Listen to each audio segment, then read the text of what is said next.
महल के सामने एक बुढ़िया ने गुलाब का फूल तोड़ा, फिर उस फूल को लेकर वो महल के अंदर चली गई। उस समय राजकुमार अपनी एक मस्त डांस पार्टी में मग्न था। बुढ़िया ने सोचा कि ये फूल क्यों ना इस अमीर राजा को दे दिया जाए। राजकुमार ने जैसे ही उसे देखा, उसे हंसी आ गई।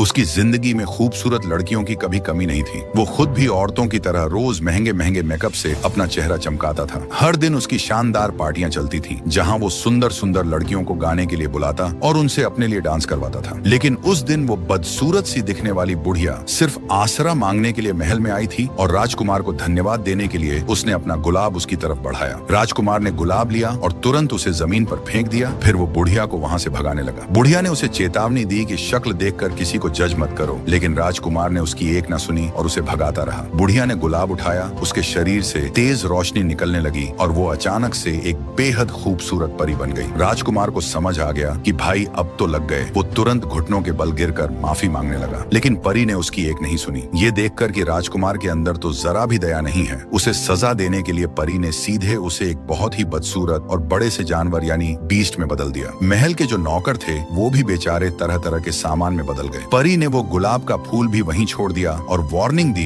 कि अगर राजकुमार गुलाब की आखिरी पंखुड़ी गिरने से पहले अपना सच्चा प्यार नहीं ढूंढ पाया तो वो कभी वापस इंसान नहीं बन पाएगा। परी ने महल के बारे में सबकी यादें भी मिटा दी और महल को एक बड़े से जंगल के बीचों बीच छिपा दिया। ऐसे ही कुछ साल निकल गए। इस जानवर बन चुके राजकुमार की सारी उम्मीदें टूट चुकी थी। भाई, एक भयानक जानवर से कौन ही प्यार करेगा। लेकिन जब वो एकदम हार मान चुका था, तभी एक उम्मीद की किरण दिखाई दी। एक बूढ़ा आदमी उसी तरफ आ रहा था। रात का आसमान एकदम साफ था कि अचानक कड़क करके एक बिजली गिरी और एक पुराने पेड़ को गिरा दिया। आगे का रास्ता पूरी तरह से ब्लॉक हो गया तो बूढ़े को अपना रास्ता बदलना पड़ा। लेकिन ये नया रास्ता जैसे जैसे आगे बढ़ता और भी ज्यादा डरावना होता जा रहा था। सोचो, जून का महीना था, फिर भी जमीन पर बर्फ दिखने लगी और फिर अचानक हर तरफ भारी बर्फबारी होने लगी। एक खूंखार और बड़े से भेड़िए ने बूढ़े को देख लिया और जोर से आऊ करके आवाज लगाई, जिससे एक ही पल में वहां भेड़ियों का पूरा झुंड आ गया। बूढ़ा डर के मारे भागने लगा और उसका घोड़ा भी बेकाबू हो गया। बूढ़ा झटके से नीचे गिर पड़ा। वो बड़ी मुश्किल से ऊपर चढ़ा, लेकिन वहां एक भूखा भेड़िया पहले से ही उसका इंतजार कर रहा था। बूढ़े ने पीछे मुड़कर देखा तो नीचे 3 और भूखे भेड़िए उसे घूर रहे थे। वो नीचे फिसल रहा था और खुद को रोक ही नहीं पा रहा था। एकदम सही टाइम पर घोड़ा वापस आया और बूढ़े को बचा लिया और फिर तेजी से वहां से भागने लगा। भेड़ियों का झुंड उनके पीछे पीछे दौड़ रहा था, लेकिन एक जगह तक पीछा करने के बाद भेड़िए अचानक रुक गए। असल में वो जगह उनके लिए बैन थी, वो वहां नहीं जा सकते थे। वहां से बचकर बूढ़ा सीधा इसी महल में घुसा और जोर से आवाज लगाकर सबको हेलो बोला। कोई है? लेकिन महल में पूरी तरह से लाइट जलने के बाद भी किसी ने उसे कोई जवाब नहीं दिया। बूढ़े ने जल्दी से आग सेंक कर खुद को गर्म किया और फिर सीधा डाइनिंग रूम में चला गया। वहां टेबल पर बहुत सारा टेस्टी खाना रखा हुआ था। बूढ़ा भूख और ठंड से एकदम बेहाल था, तो उसने ज्यादा कुछ नहीं सोचा और सीधा खाना शुरू करने ही वाला था। तभी डाइनिंग टेबल पर अचानक एक कप खिसकता हुआ उसके पास आया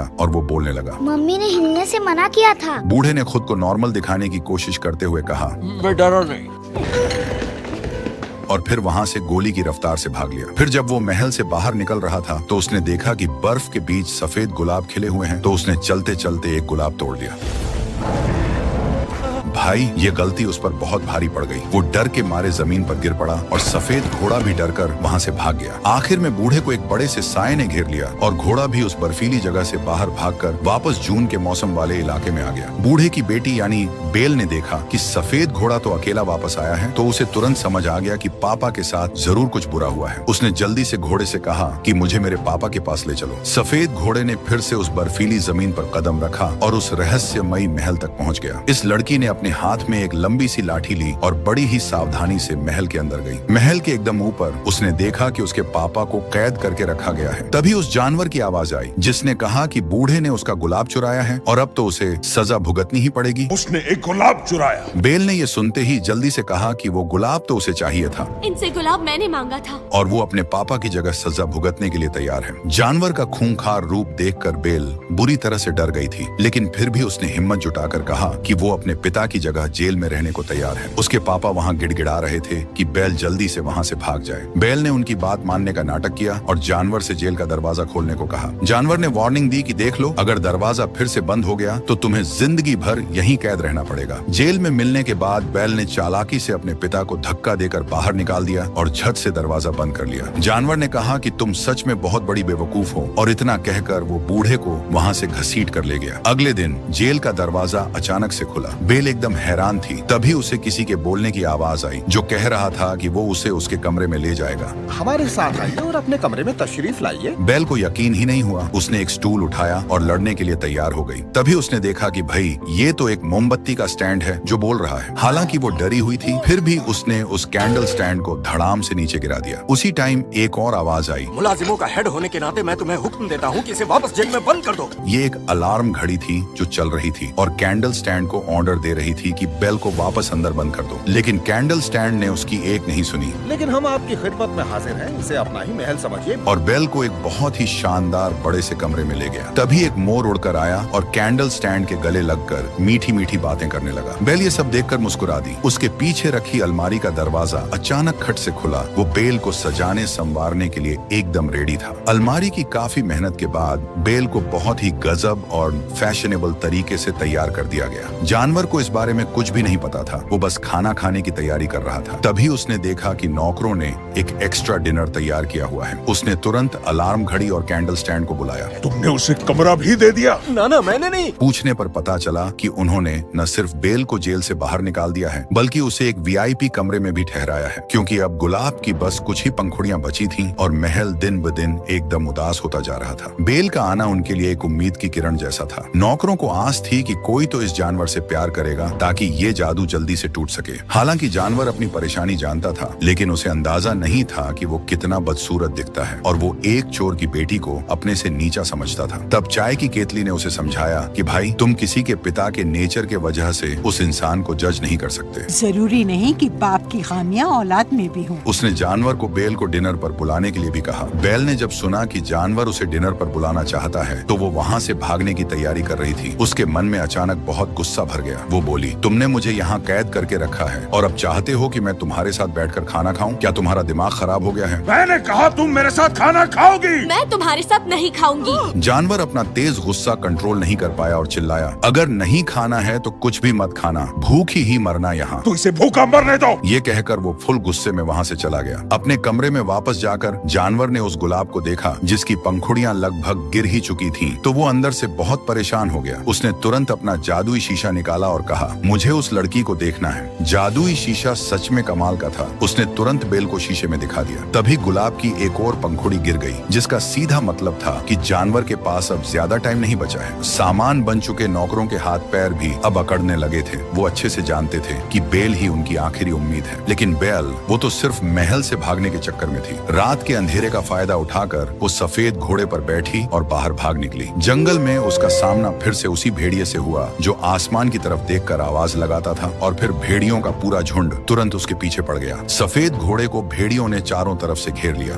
बेल घोड़े से उतरी और एक लकड़ी का डंडा उठाकर अकेले ही भेड़ियों से लड़ने के लिए तैयार हो गई। एक भेड़िया आगे बढ़ा और बेल ने उसे डंडे से झोर का वार किया। वो और मारना चाहती थी, लेकिन भेड़िए ने डंडे को अपने मुंह से पकड़ लिया। अब अपना हथियार खो चुकी बेल ने चारों तरफ देखा। भूखे भेड़िए उस पर हमला करने के लिए एकदम रेडी थे। जैसे ही भूखा भेड़िया उस पर झपटा, वो फुर्ती से एक तरफ हट गई और भेड़िए के पेट पर तगड़ा वार किया। भूखा भेड़िया धड़ाम से जमीन पर गिर पड़ा और उसे अपना शिकार नहीं मिल पाया। इसी बीच हमारा जानवर भी वहां आ पहुंचा। उसने पलटकर एक भेड़िए को उठाकर फेंक दिया और तेजी से बचने लगा। दो भेड़िए अभी गिरे ही थे कि पीछे से एक और भेड़िया आ गया और उसने सीधे जानवर को काटना शुरू कर दिया। जानवर ने फिर से अपनी पूरी ताकत लगाई और उसे भी उठाकर फेंक दिया और आखिर में भेड़ियों के झुंड को डराकर भगा ही दिया। लेकिन वो खुद भी बुरी तरह से घायल होकर बर्फ पर गिर पड़ा। बेल ने देखा कि जानवर उसे बचाने के चक्कर में घायल हुआ है, तो उसकी इंसानियत उसे ऐसे मरने के लिए नहीं छोड़ सकती थी, इसलिए वो जानवर को वापस महल ले आई। ये घायल जानवर अभी भी बहुत गुस्से में था। कोई उसके पास फटक भी नहीं सकता था। बेल को समझ नहीं आ रहा था कि भाई, ऐसे खड़ूस इंसान को छोड़कर ये नौकर क्यों नहीं चले जाते। तब चाय की केतली ने सच्चाई बताई कि असल में बचपन में ही राजकुमार की माँ गुजर गई थी और उसके सख्त और निर्दयी पिता ने उसे पाला था। बचपन से ही अपने पिता के असर की वजह से उसका नेचर ऐसा कड़क बन गया था। बेल को जानवर की ये कहानी सुनकर उसके लिए थोड़ी हमदर्दी होने होने लगी। आखिर जानवर उसी की वजह से तो इतना घायल हुआ था। बेल के पास और कोई रास्ता नहीं था तो उसने इस मरीज की देखभाल करने की जिम्मेदारी उठा ली। एक दिन बेल जानवर के पास बैठी थी और मजे में रोमियो और जूलियट पढ़ रही थी। मेरी दुनिया तुझे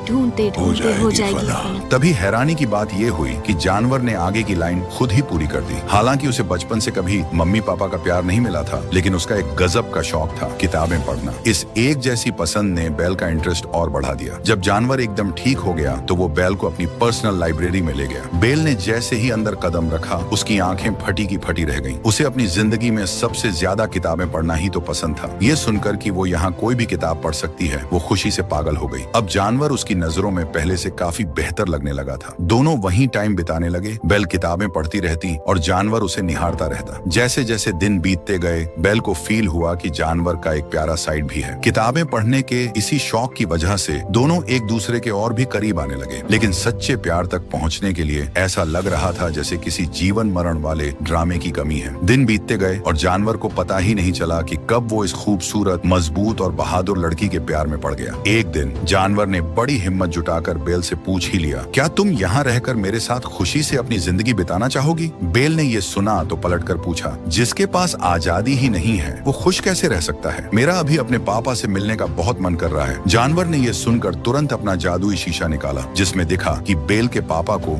गांव वाले बहुत परेशान कर रहे हैं। बेल को इतना परेशान देखकर जानवर को तुरंत समझ आ गया कि सच्चा प्यार तो किसी को आजाद कर देने में ही है। ये जानते हुए भी कि बेल शायद अब कभी वापस ना आए और ये जानते हुए भी कि उसका टाइम बहुत कम बचा है, जानवर ने बेल को आजादी देना ही सही समझा और वो जादुई शीशा भी उसे गिफ्ट में दे दिया। फिर वो जानवर टावर के एकदम ऊपर चढ़ गया और बेल को जाते हुए उदास नजरों से देखता रहा। उधर बेल के पापा को गांव वालों ने जबरदस्ती गाड़ी में धकेल दिया था और वे उसे पागल खाने भेजने की तैयारी कर रहे थे। उसी टाइम बेल घोड़े पर बैठकर वहां पहुंच गई। गांव वालों ने कहा, तुम्हारे पापा पागल हो गए हैं, वो हमेशा बड़बड़ाते रहते हैं कि महल में एक जानवर है। बेल ने अपना जादुई शीशा निकाला और सबके सामने साबित कर दिया कि महल और जानवर सच में है। गांव वालों ने शीशे में जब उस जानवर को देखा तो वे ऐसे डरे जैसे कोई भूत देख लिया हो। वो मतलबी आदमी जो बेल को पागलों की तरह चाहता था, पर बेल उसे हमेशा रिजेक्ट कर देती थी, उसने जब सुना कि बेल उस जानवर को बचा रही है तो उसका प्यार सीधा नफरत में बदल गया। उसने हर जगह ये अफवाह फैलाना शुरू कर दिया कि बेल पर उस जानवर ने कोई काला जादू कर दिया है और उसने सारे लोगों को जानवर को मारने के लिए भड़का दिया। बेल को खबर देने से रोकने के लिए उस आदमी ने बेल को वहीं कैद करवा दिया। उस आदमी के भड़काने पर सारे गांव वाले हथियार लेकर जानवर को मारने के लिए महल की तरफ निकल पड़े। बेल को जानवर की बहुत टेंशन हो रही थी। उसने अपने पिता की मदद से किसी तरह गाड़ी से भाग निकलने में कामयाबी पाई और सफेद घोड़े पर बैठकर तेजी से महल की तरफ दौड़ पड़ी। इधर गांव वालों ने महल पर हमला कर दिया था। सामान बन चुके नौकर भी पीछे हटने वालों में से नहीं थे। वे सीधा गांव वालों से भिड़ गए। भाई, ये नजारा भी पहली बार ही देखने को मिल रहा था। शुक्र है कि सारे नौकरों ने मिलकर काम किया और जीत उनकी हुई। वो सारे गांव वाले डर के मारे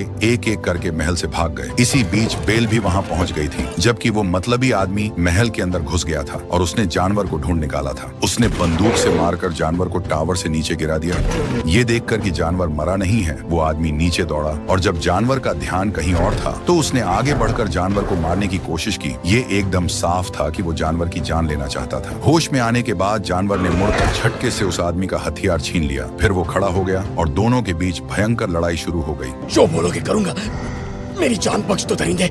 वो आदमी डर के मारे बुरी तरह जान की भीख मांगने लगा। जानवर ने उसे देखा और कहा, मैं कोई जानवर नहीं हूँ, और आखिर में उसे जिंदा छोड़ दिया। इन दोनों का ये सारा ड्रामा बेल देख रही थी और अब वो अपने दिल की बात अच्छे से समझ चुकी थी। जब जानवर बेल के पास पहुंचा, अचानक फिर से गन की आवाज हुई। उस आदमी ने बंदूक उठाकर पीछे से धोखा देकर उस पर हमला कर दिया था। जब ऐसा लगा कि अब जानवर कुछ नहीं कर पाएगा, उस आदमी ने फिर से एक फायर ठोक दिया। जानवर लगभग मरने ही वाला था, लेकिन किस्मत अच्छी थी कि जिस पुल पर वो आदमी खड़ा था वो ही टूट गया और वो चीखता हुआ एक गहरी खाई में गिरकर मर गया। बेल ने उस मरते हुए जानवर को गले लगाया और फूट फूट कर रोने लगी और उसे मरने से मना करने लगी। ठीक उसी टाइम गुलाब की वो आखिरी पंखुड़ी भी टूटकर नीचे गिर गई। सभी नौकर एक छोटी सी विदाई के बाद हमेशा के लिए असली सामान में बदल गए। बेल ने रोते हुए जानवर से कहा, प्लीज मुझे छोड़कर मत जाओ, मैं तुमसे बहुत प्यार करती हूँ। और फिर उसने जानवर को किस कर लिया। वो परी भी वहाँ आ चुकी थी। ये सारा सीन देखकर उसने अपने हाथों को हिलाया और पंखुड़ियों को हवा में उछाल दिया। एक आवाज के साथ पंखुड़ियां टूटी और एक जादुई ताकत से उड़कर सीधे जानवर के शरीर पर आ गई। सच्चा प्यार मिल जाने की वजह से